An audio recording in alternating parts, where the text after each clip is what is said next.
गिबि गिबियावनो आङो सानजा सानजारि नोगोर दखरा खौसेथि बर' सुबुं आफादनि जानानै नोंथांमोननि बे निउस चेनेलखौ आं गिबियाव बरायग्रोनानै लानाय जाबाय। बे समाव आङो दुलाराय सुबुं माहारिनि बयनिसिमबो आङो अननाय आरो सिबिनायखौ जासिहरग्रोनाय जाबाय।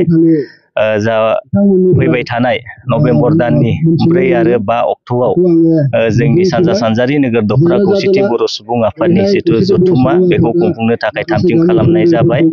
दा बिनिनो नैबे रामपुर बिजयपुर हालामनि नैबे गेवलां फोथारावहाय दिनैनि सानाव जोङो गिबि खुन्थिया गायसनजेननाय हाबाफारि, दा बेखौ मावफुंना होनो थाखाय जोंहा आलासि महरै जों लेंहरनाय जादोंमोन।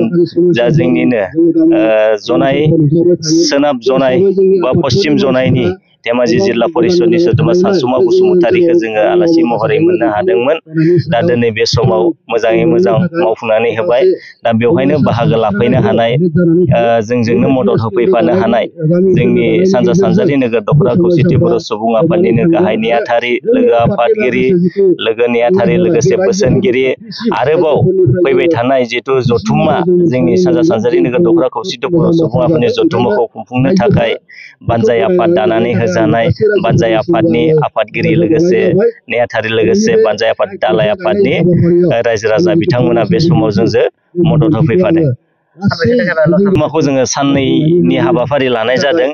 गिबि सानखालि 4 आरो 5, गिबि सानखालि जोंहा जोंनि थान्दै मेल जथुमगोन। दा बे थान्दै मेल जथुमनायजों लोगोसे बिनि सिगां जोंहा सानाव जों थुनलाइयारि बादायलायनाय, जोङो हारिमुवारि बादायलायनाय, जों बायदि बिथिंजों बादायलायनाय लानाय जादों। 5 अक्ट'खालि जोङो गेवलां मेल खुंफुंनाय जागोन। दा बेवहाय जोंनि सानजा सानजारि नोगोर दखरा खौसेथि बर' सुबुं आफादनि बेन्दोंआवहाय जा गासै 42टा गामि दङ।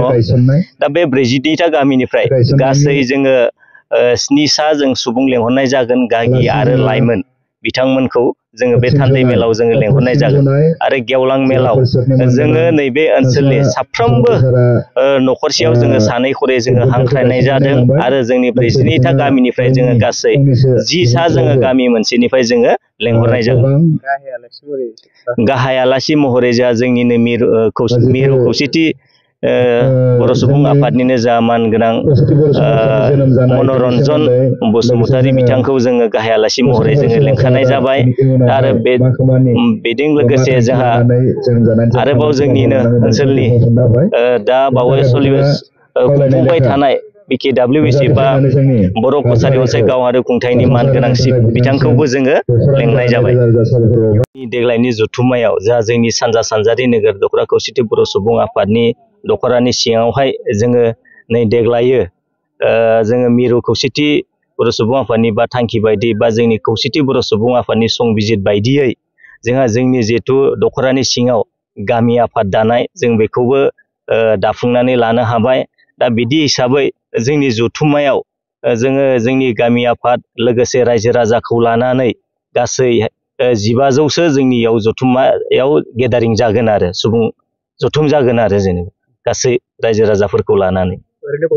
ओरैनो जोङो जोंनि सिङाव जेसेबांखिनि गामि दङ गासै 42टा गामियाव जों दाफुंजोबनानै लानो हानाय जाबाय।